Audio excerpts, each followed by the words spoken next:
there's always a bit of truth in legends. When Disney took over Star Wars, one of the first things they did was create a division between their new canon and what they called legends.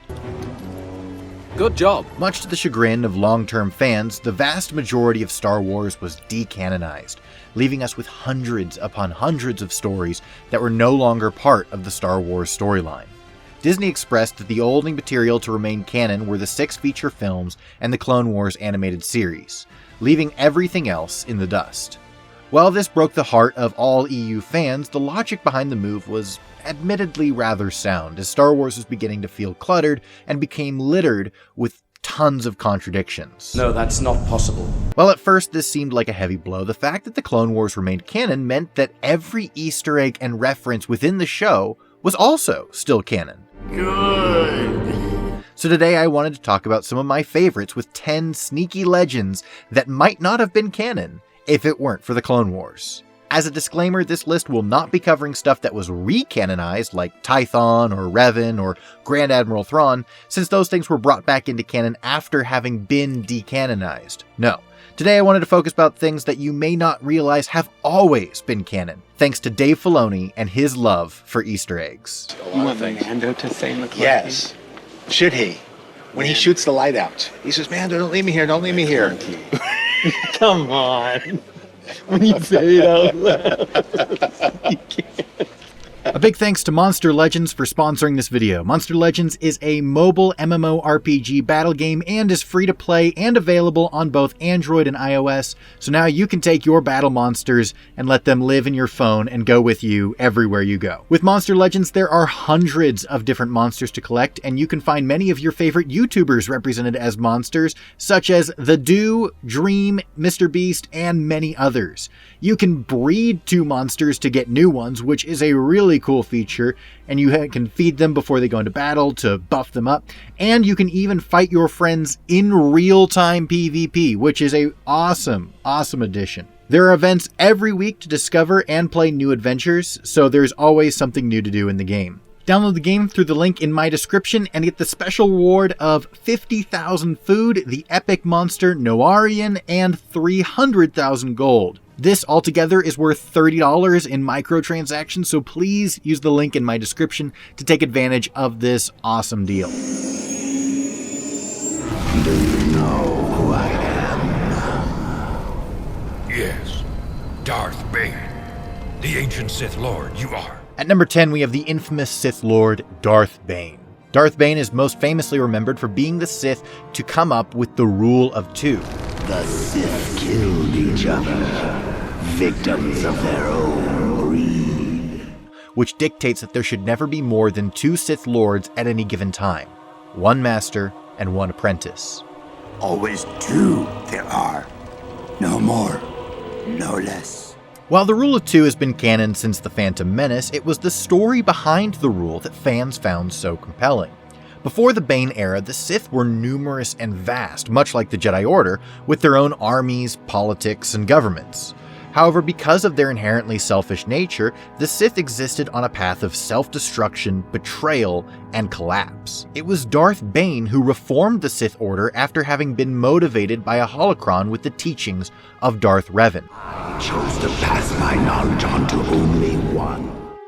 Initially, it may have seemed that the story of Bane was lost under Disney, but thanks to Season 6 of The Clone Wars, we know that none of that is true. I created a legacy so resilient that now you come before me. The final arc of Season 6, Yoda must confront the spirit of Darth Bane, making it abundantly clear that he absolutely A, exists, and B, created the Rule of 2. But from the ashes of destruction, I was the last survivor. Peace is a lie. There is only passion. Through passion, I gain strength. Through strength, I gain power. Through power, I gain victory. Through victory, my chains are broken. The Force shall free me. The Jedi Code was first created for a Star Wars tabletop game, but it was made official by its appearance in Heir to the Empire. Even though the full code isn't quoted in the novel, it was enough to suggest that the code as a whole was part of the Jedi way. In Star Wars Knights of the Old Republic, BioWare decided to use that code as a way of testing the player character when training them to become a Jedi. This meant that the player had to learn the code from one NPC and then recite it to another one. They decided to simply use the Jedi code as it had already been written and force the player to memorize this. However, when the player character goes to KORRIBAN to infiltrate the Sith Academy, there was no counterpart to the Jedi code at that time, leaving the gameplay somewhat unbalanced. To answer for this, BioWare created the Sith code, designing it to be a dark counterpart of the Jedi code created so many years earlier. Just like at the Jedi Academy, the player must memorize and recite the Sith code, which helped to make both training experiences feel authentic. Yeah, it's like poetry, so if they rhyme. Ironically, despite being created after the Jedi Code and even in response to the Jedi Code, the Sith Code remained canon while the Jedi Code was initially lost under Disney and would not be brought back into canon until Dark Disciple, leaving it non-canon for the first 3 years of Disney's ownership of the Star Wars IP. The Sith Code remained canon thanks to the input of dedicated Star Wars fan and voice actor Sam Witwer, who thought that Maul should be reciting the Sith Code in the midst of his insanity. This little rant kept the Sith Code safe from decanonization, allowing it to remain part of the Star Wars canon from Knights of the Old Republic until now. There were other elements that I thought might be interesting to introduce. For example, I thought it might be interesting to quote the Sith Code. Strength fucking power. Full power and victory. Victory, my chains are broken. After many trials, Yoda travels to KORRIBAN, ancient home planet of the Sith. Speaking of Knights of the Old Republic, also in the final act of the Clone Wars Season 6, Master Yoda is guided by the spirit of Qui-Gon Jinn on a path to learn how to preserve his consciousness after death. During his journey, Yoda is taken to the ancient Sith world known as Moraband, which really just looks a lot like KORRIBAN.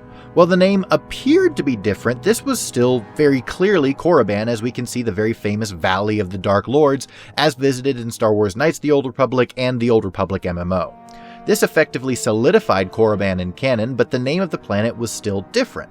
According to Dave Filoni, that was changed because George Lucas liked the sound of the letter M better than the letter K. That's why they call it murder and not muckduck. As silly as that reasoning sounds, what you might not know is that the name KORRIBAN is actually still canon, as it was revealed that the pronunciation of the planet's name evolved after centuries of neglect and misuse. And this makes sense. Words tend to change in pronunciation and spelling over time, kind of like how in our world, the word ration used to be pronounced as ration, and the word rough used to be pronounced with the GH sound kind of making a kh sound, making it ruch instead of rough, or tuch instead of tough. And since KOTOR was set 4,000 years before the Clone Wars, that was plenty of time for the pronunciation to change and mutate, meaning that by the time of the Old Republic era, this world was still called KORRIBAN even in canon, but after centuries the pronunciation evolved into Moraband. Same planet, just millennia in the future, just like everyone now calls it England instead of Anglo-land. Careful we must be. Deserted this planet was, long ago, after many wars.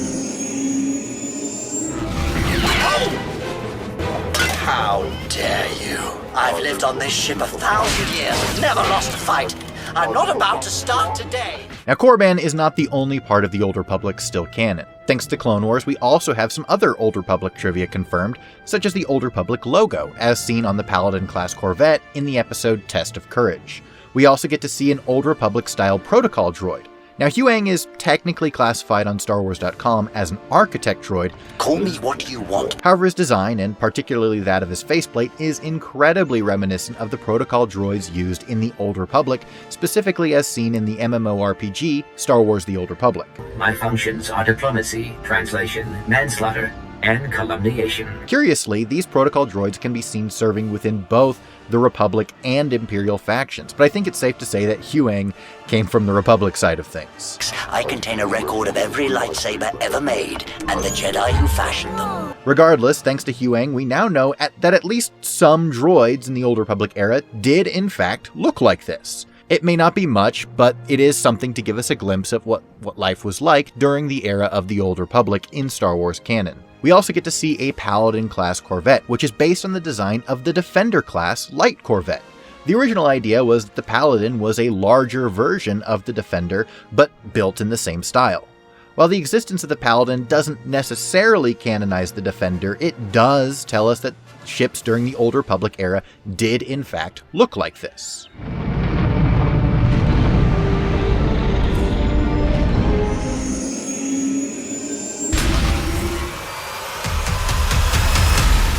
Now, you can't have a discussion about old Star Wars video games without someone bringing up Republic Commandos. Beloved by fans, the game saw you take control of Boss, the leader of an elite clone team known as Delta Squad. With squad commands and team tactics, the game showed us clones at their most elite, working together in a specialized team to go behind enemy lines and work to thwart the efforts of the Separatist Alliance. Thanks to a blink-and-you-miss-it Easter egg, in Witches of the Mist, fans of Delta Squadron can rest easy knowing that this elite clone squad is indeed still canon. Furthermore, in the D-Squad story arc, we meet Gregor, getting verbal confirmation that this armor is indeed the armor of a clone commando. There were no survivors on Deveron. Everyone was killed, including Master Halsey and his Padawan. Do you remember your mother? Your real mother? Just a little bit. She died when I was very young. Now, even in-universe, psychometry is an incredibly rare Force ability. You touch an object and witness events connected to it. You feel its history. It's an echo in the Force from the object. Not many Jedi have that skill. Psychometry allows the user to feel the emotions imprinted into an object, sensing its history and movements. Behind the scenes, this ability was first created as an explanation for how Leia was able to remember her mother, despite the fact that her mother died when she was infantile, not just very young. It was famously a Force ability that even Luke was unable to use. Since then, it was largely a deep lore ability, not nearly as ubiquitous as Force Pull, Choke, or Lightning. The ability was solidified into canon thanks to the appearance of Quinlan Vos in the Clone Wars animated series. In addition to Leia, Quinlan is one of only 4 Jedi to have this ability, with other notable characters being Nuke Sin and Cal Kestis. I guess technically Rey used it on Ochi's knife, but I don't want to talk about it right now. Let's go. Anyway, it's thanks to the Clone Wars that we have our best explanation as to how Leia can remember her mother, since psychometry is still canon. What do you remember? Just images, really. Feelings. Find MALACHOR. Now, MALACHOR 5 was a planet first referenced in Star Wars Knights of the Old Republic and visited in Knights of the Old Republic 2. Thankfully, the name of the planet has never stopped being canon. Major Gascon used MALACHOR as a bit of a curse word in the Clone Wars episode Missing in Action, and for a while, this remained the extent of MALACHOR's canonization. Of course, it was eventually brought back as a Sith stronghold in Star Wars Rebels. While the exact details of the conflict were heavily changed from the original story with Revan and the Mass Shadow Generator, this story was no less harrowing. This was a battlefield. I need a Jedi holocron. To get a holocron, I'd have to break into the Jedi Temple. Jedi holocrons were first introduced in the old Star Wars tabletop game and made their way into the larger Star Wars story with the 2003 video games Knights of the Old Republic and Star Wars Galaxies. Holocrons are items imbued with the Force to carry knowledge and teachings to future generations, preserving the information and wisdom within. However, what you might not know is that holocrons were almost lost to us, similar to how Darth Revan's legacy might have been lost to the world if Darth Bane had not found his holocron. Yes, after the Disney takeover, holocrons were considered a relatively obscure part of Star Wars lore that seemed insignificant to many of the creative minds creating Star Wars content, especially considering that they had never made an appearance in the mainstream Star Wars saga. Or at least they wouldn't have if it weren't for the Clone Wars episode Holocron Heist, which features, you guessed it, a Jedi holocron at the center of the plot. While this episode kept Jedi holocrons safe in the Star Wars encyclopedias, the same was not true for Sith holocrons, which would remain uncanon for another 4 years after Disney's acquisition, before finally being featured in the Star Wars Rebels Season 2 finale, Twilight of the Apprentice, right alongside MALACHOR. I find this really interesting that, similar to how the Jedi Code was non-canon while the Sith Code was canon, and for a while Jedi holocrons were canon while Sith holocrons were not. In fact, Sith holocrons were canonized the year after the Jedi Code was canonized, finally bringing all of these things back together. This is poetry because it rhymes. Yeah, it's like poetry, so if they rhyme. Is somebody out there? Fishy, fishy, fishy, come and eat me too. You can't get me, little fishy. Nothing here. I'm safe behind my walls. The SELKATH is a race of aquatic creatures native to the homeworld of Manon, first featured in the masterpiece Star Wars Knights of the Old Republic. Given the obviously oceanic nature of the planet and the fact that they look like bipedal whale sharks, these creatures were quite obviously a form of sapient sea life from the Star Wars universe. The planet of Manon was famous for growing kolto, an ancient predecessor to the superior bacta used for healing in the era of the Star Wars films. While the existence of kolto as the predecessor of bacta wouldn't be recanonized until the High Republic novels, I'd rather not talk about it. You may have forgotten that the SELKATH themselves have never stopped being canon, since we do see one here in the Clone Wars. No, you can't harm me in here. I'm invincible.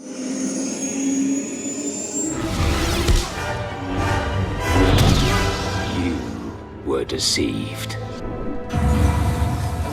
And now your republic shall fall. Finally, we have the sacking of the Jedi Temple as seen in the Star Wars The Old Republic Deceived cinematic trailer. Well, sort of. What we really know is that an ancestor to Pre-Vizsla was present at some sort of battle at the Jedi Temple wherein they stole the Darksaber. This was originally meant to reflect what we see here in the Deceived trailer, where this Mandalorian is Shae Vizsla, who would become Mandalore and is presumably the ancestor to Pre-Vizsla, and it would have been during this time, during this cinematic trailer, that she did recover the Darksaber, reclaiming it into the lineage of the Vizsla clan.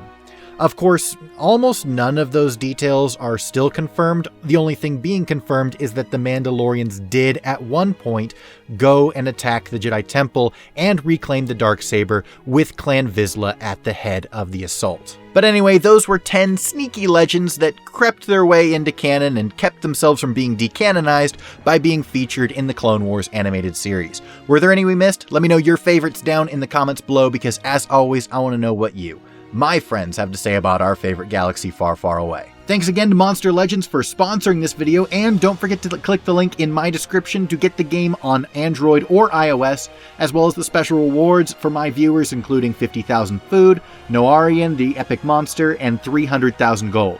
Thanks again to Monster Legends for sponsoring the video, and thank you all for watching. Don't forget to like and subscribe if you enjoyed the video, or if you learned absolutely nothing new, you can feel free to leave a thumbs down completely guilt-free, because that tells me I'm not doing my job. Thank you again so much for watching, and as always, may the lore be with you, now and forever.